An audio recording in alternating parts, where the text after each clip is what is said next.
Hello, welcome to the world of fantasy film. Today I'm going to show you how easy it is to use. You can make mobiles, you can make flowers, Christmas decorations, butterflies and jewellery. It's a craft to delight the young and the not so young. One of the really nice things about the acrylic creations is that you can do it in a very small area. You can do it in the kitchen, the box room, or the living room. Wherever your creative instincts are happy to flow.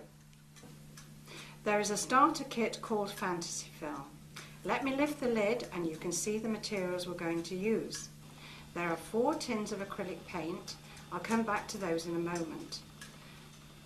The strands of 26 gauge wire are what we use to form the structure of our pieces, whether it's holly, butterfly wings or jewellery. 26 gauge is the most suitable, but heavier gauges would make stronger shapes. We need heavier gauge wire for support structures such as stems of flowers. This is florist tape which we use for binding components together. An alternative tape is gutta percha tape. Can you guess what these are? These are stamens to use in flowers. And last but not least, we have silver glitter. This would add a sparkle to any piece. 6 useful templates have been pressed into the plastic packaging. There are 3 on each side of the pack. As you would expect, all materials can be bought separately when you start or when you need to replenish stock.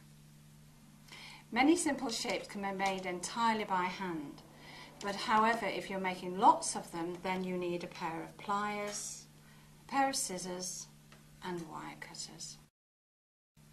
Last but not least, we need a piece of oasis and a piece of polystyrene.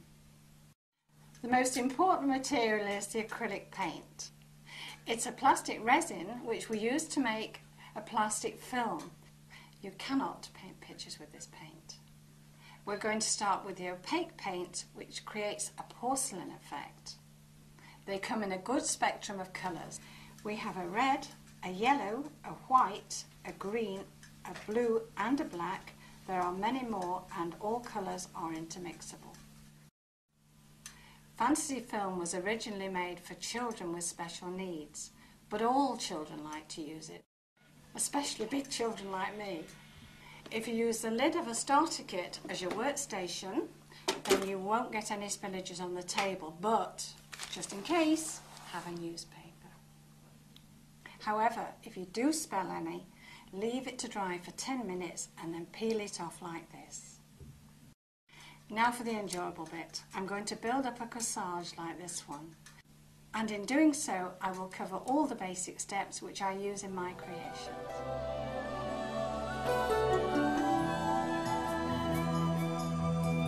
Take your wire, make a loop, making sure you have enough wire to hold on to. It can be useful to picture your loop as a fish like that. We have our loop. We make a couple of twists by just twisting the loop back on yourself, which will give you a firm hold there. That is then ready for the painting, but at this point you'll find that you will have lots of little creases.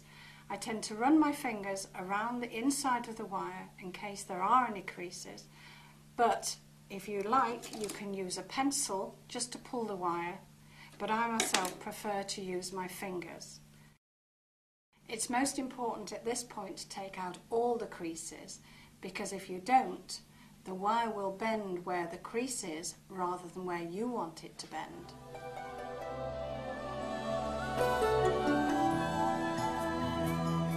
It starts to get creative at this point. I'm going to make a petal like this one that I made earlier.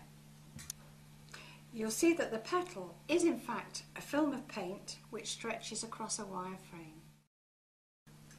We're going to shape the petal like this one, and the way we do it is to take our forefinger and our thumb near the top of the loop. Squeeze very gently. We're just making an indentation here, not a point. We're going to make it look like a little Russian doll or the little Kelly doll, and that's how it looks at the moment. Very flat and uninteresting. Right, this is the shape that we're aiming for. We need to get a curve just like that one, and I'll show you how you do it. You don't bend the wire because it will look just bent. You take the wire between your forefinger and your thumb and you very gently roll it around, and you'll get an even curve all the way through.